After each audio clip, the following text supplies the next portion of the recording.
आज बात करते हैं राजा जनक जी ने सीता स्वयंवर का आमंत्रण राजा दशरथ जी को क्यों नहीं भेजा, जबकि देश देश के राजाओं को भेजा गया परंतु अपने पड़ोसी राजा को ही नहीं भेजा गया। आखिर ऐसा क्यों किया राजा जनक जी ने? इसके विषय में एक कहानी ऐसी आती है कि एक बार राजा जनक जी का बगीचा, जहाँ से माँ पराम्बा के लिए फूल लाया जाता था पूजा हेतु, एक बार वही बगीचा अचानक सूख गया। सभी तरह की कोशिश करने पर भी वह बगीचा हरा भरा नहीं हो रहा था। तो राजा जनक जी को चिंता हुई।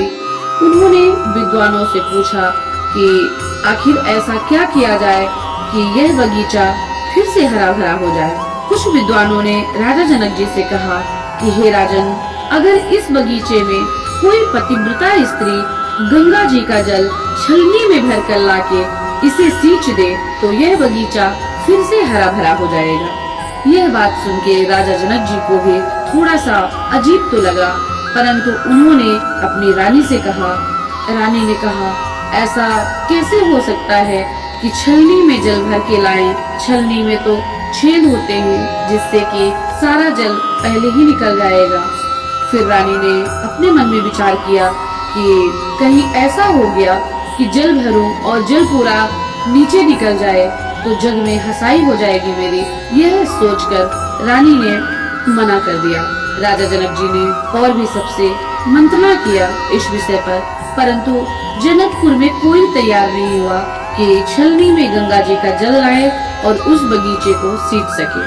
तब राजा जनक जी के मन में यह विचार आया कि क्यों न अपने पड़ोसी राजा दशरथ जी से मदद ली जाए। और राजा जनक जी ने कौशल्या अम्बा के विषय में बहुत सुन के रखा था।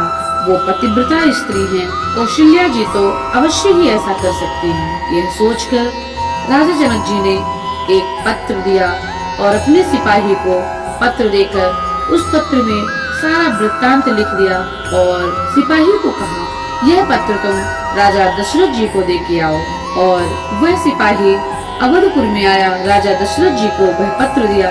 राजा दशरथ जी ने उस पत्र को पढ़ा, सारा वृत्तांत समझ में आ गया। तब राजा दशरथ जी ने अपनी रानी कौशल्या जी से कहा, हे रानी, हमारे पड़ोसी राजा जनक जी हैं, उनकी हमें मदद करनी चाहिए। और सारा वृत्तांत कह सुनाया। तो रानी कौशल्या जी तैयार हो गयी। जब रानी कौशल्या जी महल में तैयारी कर रही थी तब उनकी एक दासी ने माँ कौशल्या अम्बा से प्रश्न किया, हे माँ, आप कहाँ के लिए तैयारी कर रही हैं? कौशल्या अम्बा ने अपनी दासी से सारी बात कह दी।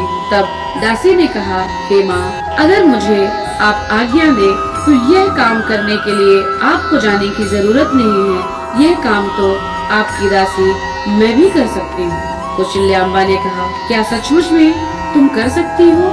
दासी ने कहा, हे माँ, मुझे आप आशीर्वाद दे, मैं अवश्य कर सकती हूँ। तो जो तैयारी माँ कौशल्या के लिए हो रही थी, रानी को जाने के लिए जो रथ सजे थे, उस रथ में उस दासी को बिठा दिया गया और सिपाहियों को साथ में भेजा गया। वह दासी जनकपुर पहुँची। वहाँ जनकपुर पहुँचते ही रानी कौशल्या की जय, रानी कौशल्या की जय, वहाँ जय जयकार हो रहे थे।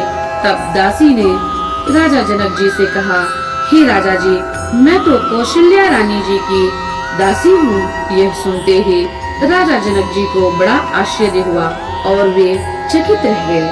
फिर दासी ने छलनी लिया और छलनी लेकर के गंगा जी का जल भर के उस बगीचे को सींचा और सींचते ही वह बगीचा हरा भरा हो गया। सभी जनकपुरवासी कौशल्या रानी की जय जयकार करने लगे। यह सब देखकर राजा खुद स्तब्ध रह गए। इसी वजह से सीता जी के स्वयंवर में राजा जनक जी ने दशरथ जी के यहाँ निमंत्रण नहीं भेजा। राजा जनक जी ने सोचा, जिसके यहाँ के दास और दासियाँ इतने श्रेष्ठ हो सकते हैं, कहीं ऐसा ना हो कि मैं अपनी पुत्री के विवाह के लिए निमंत्रण दूं राजा के पुत्रों को और राजा अपने सेवकों को भेज दें।